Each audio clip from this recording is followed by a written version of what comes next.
I'm the Atlanta Madman, and I'm talking to the growth guy, Mike Gomez, who runs Allegro Consulting.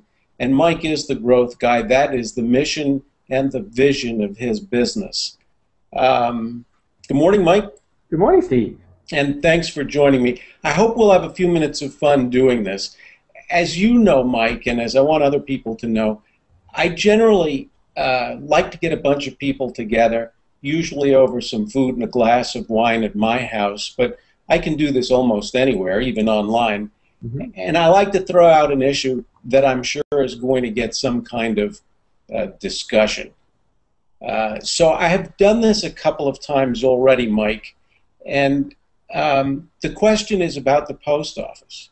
Now, as an organizational guy, as a process guy, I know you're going to have a lot to say on this, but let me just set this up. The United States government has a quasi-separate agency called the United States Postal Service, which does wonderful things.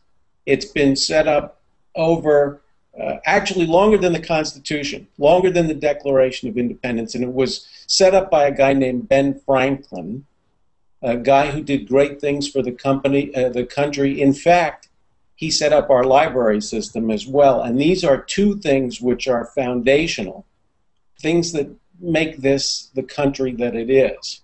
However, 200 some years later, the post office is foundering, and it's losing money. And so I said to some people, what can we do to fix the post office? And I came up with 4 ideas, which I posted on AtlantaMadman.com. Anybody would like to go to my blog and look at this, you can read this and others. And by the way, Mike has a great blog, which is Allegro. He has a great blog and a tweet. Mike, you want to give that stuff for a second? Yeah, and the blog is The Growth Guy. It's on Blogspot. So just type in The Growth Guy and you'll find me. My tweet is also The Growth Guy. So it's at the Growth Guy at Growth Guy. And you do have your company website, which is allegroconsultant.com. That's correct. Thank you. Okay, so I threw out 4 ideas, knowing that I was going to get an argument. And I want to give them to you 1, 2, 3, 4. I put my reading glasses on and lean up and look. Let's radically revamp the post office by eliminating letters altogether. Just get rid of them. Go with a kind of a dedicated Gmail type app that delivers the mail and nothing but the mail, and we don't want Facebook comments of cats and dogs and other political rants. Get rid of the letters. I mean, we've got billions of them. Who needs all those pesky letters? Then we can turn the post offices into print and scan centers for people who still need to send something, whether that printed thing has been designed or whether it's important or whether you don't have a computer that can handle this stuff. You can turn the post office into a print and scan center, and we'll get into more detail on that. Then we could take dead aim at FedEx and UPS, and without all those pesky letters, we could start sending packages and parcels and beat those big guys at their own game, which is interesting because 20-some years ago, it was FedEx, I think, really that took the wind out of the post office's sails. Yeah. And finally, the last thing is we could now deliver billions of internet orders. Now, we've got Zappos shoes, and we've got Amazon, and we've got CVS, the local pharmacy, and Publix, the local grocery. Imagine all those little post office trucks running around and delivering stuff that you've ordered on the internet, and you could have it within hours, maybe minutes, certainly within the day.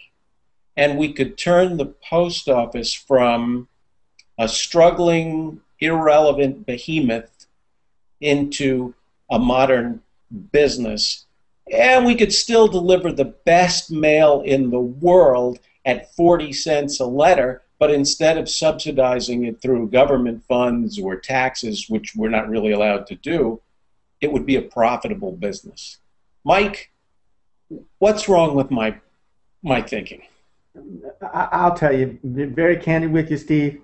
Why do you hate UPS and FedEx? I love them. Why'd you say take aim at these two institutions who have mastered, overnight delivery to rural and city communities? They can get a package, a letter, anything. Not only can they get it delivered, but they can deliver it in a profitable manner that employs tons of people. And not only that, but the trickle down effect of what they do between the people who build the trucks for them, the people who build the airplanes for them. They have mastered the art of on-time, efficient delivery. But you want the government to take them on. You want them to compete against private industry. And I'm mortified by this. First of all, because since 1995, a policy was instituted that says that the federal government will not carry on any commercial activity or provide a service or product for its own use if such product or service can be procured from private enterprise through ordinary business channels. The government... Well, wait a minute. Don't forget now, the post office precedes FedEx and UPS. My point is, it's past its prime. As you very well articulated in your blog. Right. The world has moved beyond the U.S. Postal Service. Okay. We don't need their ponies. Okay. We don't need their riders. Right. We have an alternative. Not only that we have an alternative that is incredibly more efficient in how and what they do. So thank you very much, federal government. Time to move on. Okay, time to now close down this institution, and get out of a business that is being very well served by private enterprise and doing it in a much better manner than the government can. So what is it that you're saying, Mike? Get rid of the post office altogether? Shut them down. Thank you very much. Transition it. Now, I don't mean lay off everybody tomorrow. But begin to transition it to a commercial enterprise. Okay, well, that's partly what I'm saying. Or are you saying outsource all this, everything to FedEx and UPS? Everything. Sell it. I mean, the U.S. government needs to get out of the postal delivery service. They have no business in it anymore. It is not a national issue. It's not a national necessity. It is not something that, it was founded because we had no one else doing this. And it fostered a communication and a dialogue across our big, huge land. Now free enterprise has stepped in and found a better way of doing this. Okay, but now I will play the counter argument for a minute because I've been doing this all weekend. What about Mr. and Mrs. Smith who just want a 50-cent letter delivered? The UPS isn't going to do that, and FedEx is not going to do that for 40 or 50 cents a letter. I guarantee you that for that kind of volume of business, FedEx and UPS will put processes in place to allow Mrs. Smith to deliver her 40-cent letter across this country in the most efficient manner possible. I guarantee you. Now, what I'm suggesting is that as we transition this from government to private industry, that you don't just give this business to FedEx, you don't just give this business UPS, they purchase this business. They buy this business. And part of the buying into this business is the transition from this government and all the assets that the government owns and is used to support their huge amount of volume that they deliver, that's going to be purchased. And then, just like any combining of two big behemoth companies, there is a transition that takes place. as they start to figure out what efficiencies they can work to allow them to fulfill the customer's expectation, but do it in a fiscal, smart, profit-making, driving motive. Okay, but what if UPS and FedEx turns around and says to you, Mike, there's just no way to deliver 177 billion pieces of individual mail to billions and billions of drop-off points, mail points around the country and around the world at that price. Again, you're saying, what if they say this? Mm-hmm. Okay, I will argue they're already doing this. Not FedEx. FedEx and UPS combined, they're already doing this.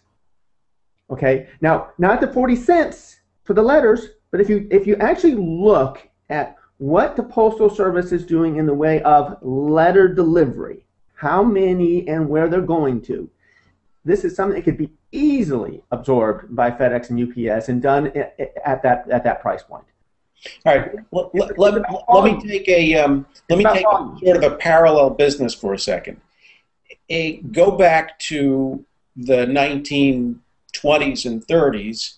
It took the government to bring electricity all the way out to the suburbs, out to the places where it wouldn't pay. I mean, if it were a commercial proposition, it wouldn't pay for the electric companies. So we had to have governments and government-run utilities to bring the electric service out to the rural areas. And I would argue that the same thing is occurring right now with the cable companies who won't bring cable out unless you put up your own poles and your own wires. If we're talking about the suburbs of Tennessee, if we're talking about the suburbs of the Appalachians, and instead what you get is a highly inferior product, which is dish or direct. Mm-hmm. And so what you have is a population of people who are way underserved, again, either with television or, more importantly, internet. And I ask you, if you leave this to the private companies who say it's just not efficient to go to Appalachia with a 40-cent letter, are these people going to become more isolated, get worse service, or better service?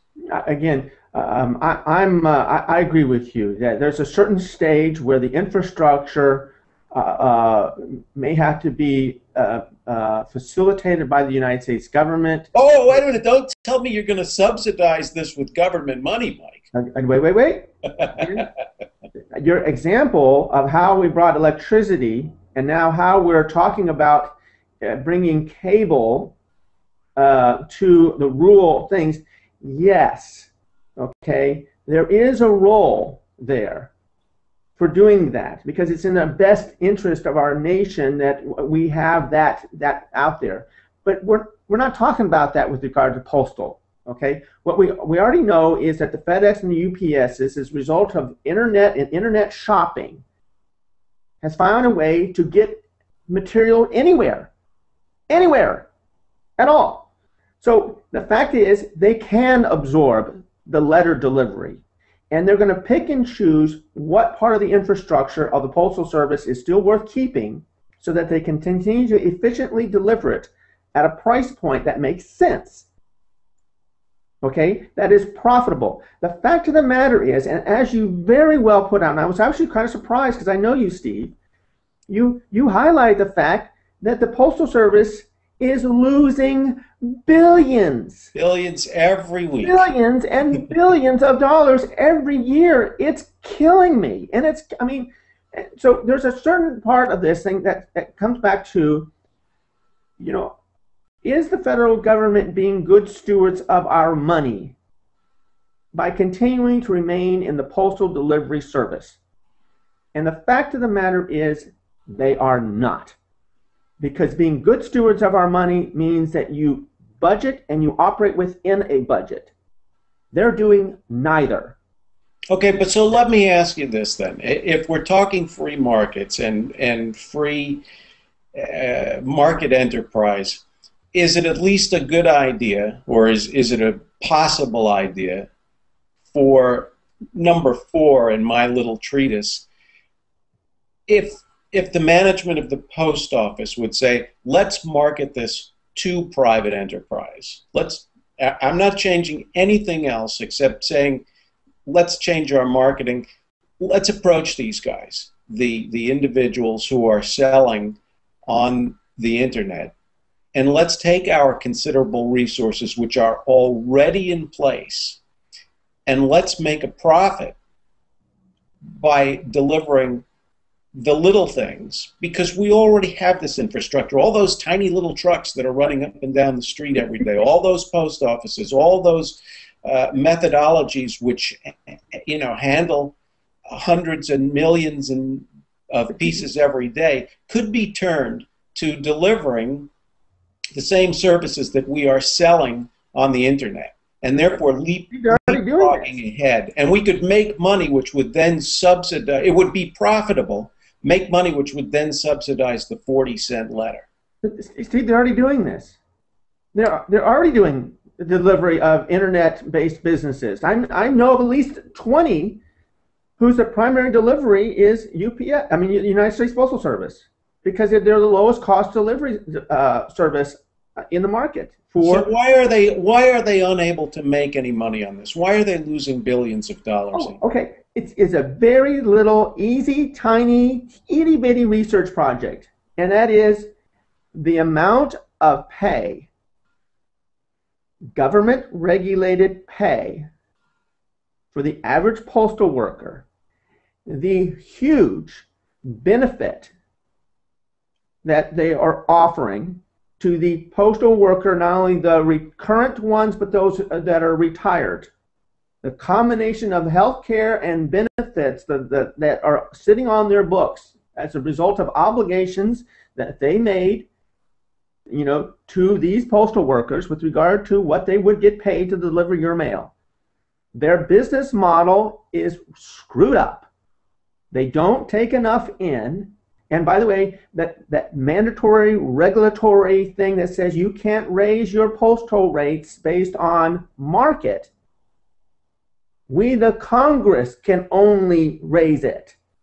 So you have a body of people who don't know anything about running a business telling the Postal Service what they could and cannot charge.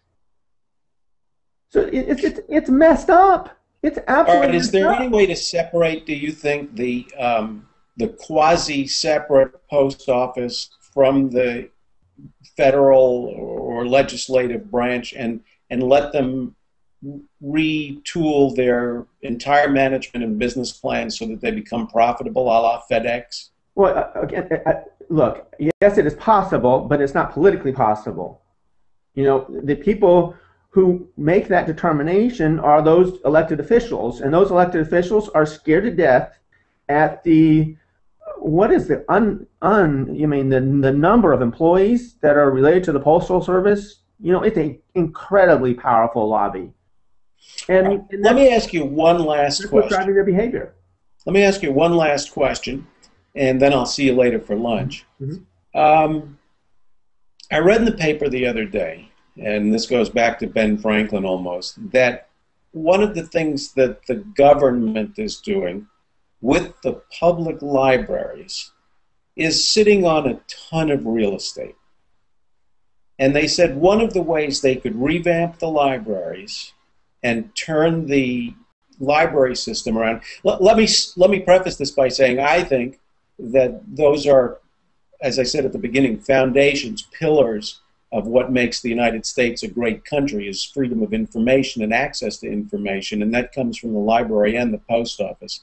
But what they've decided to do, or what's being considered with the libraries, is selling the real estate upon which the libraries sit to private enterprise, private realtors, real estate developers, letting those real estate developers rebuild the libraries and on top of or adjacent to that, build some kind of commercial enterprise, whether it's mixed use or apartments or commercial, office buildings, whatever.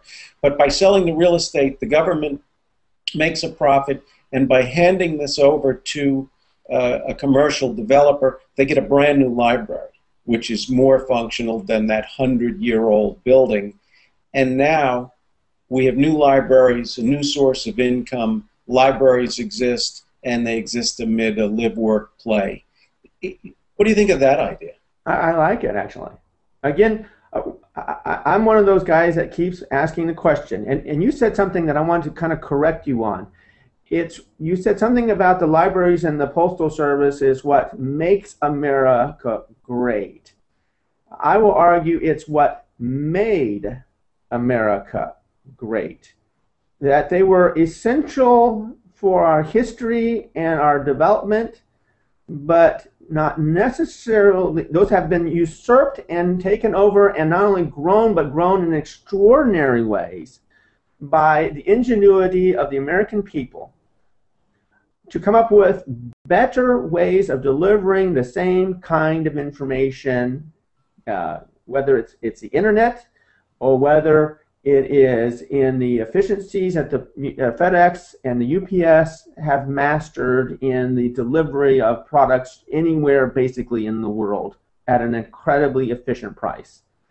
So yes, to the extent that the federal government needs to get out of owning real estate and can take that incredible valuable amount of money that's sitting there not being functionally used in an efficient manner, and handing that over to someone who could keep the postal and keep the library system intact, because there is incredible value there. Yeah, I'm a big fan of that. All right. Look, whether we do away with the post office and the library, that's a discussion for another day. But clearly something has to be done, whether we eliminate them or revamp them or bring them into the 21st century. And we'll take this up again in the subsequent conversation. And I agree with you, Steve. And the thing, my biggest beef is when I read your blog was how you wanted to take on, quote unquote, the evil FedEx and the evil UPS. And I'm going to go, no, there's nothing evil about those guys. Those guys are ingenious business enterprises that are making an incredible amount of money, doing a very efficient job. That's serving our economy in a very, very good way. And the federal government has no business taking on anyone. Incidentally, I don't think I used the word evil or bad. No. The tone with which you wrote it. Not at all. I think that those guys are geniuses, and I go all the way back to the fax machine and then to FedEx. And I think each one of these things was genius, and I was an early supporter of the internet, which has in fact, and this is another big subject, it's changed the landscape of everything that we do, and there's no question about that. The only question is, as we move forward, do we leave some people behind? And I want to make sure that doesn't happen. And maybe revamping the post office is one way, and certainly if we do, as you say, transition wholly to UPS and FedEx and their type. Or anyone else who wants to compete for it. All right, anyone else who wants to compete, we have to make sure that we don't leave certain people behind. Can be easily done. All right, thank you very much. This was fun. And it's a beautiful day in Atlanta, and I look forward to seeing you for lunch in a few minutes. Yeah, I'll see you shortly. All right, take care. See ya. Thanks, Mike.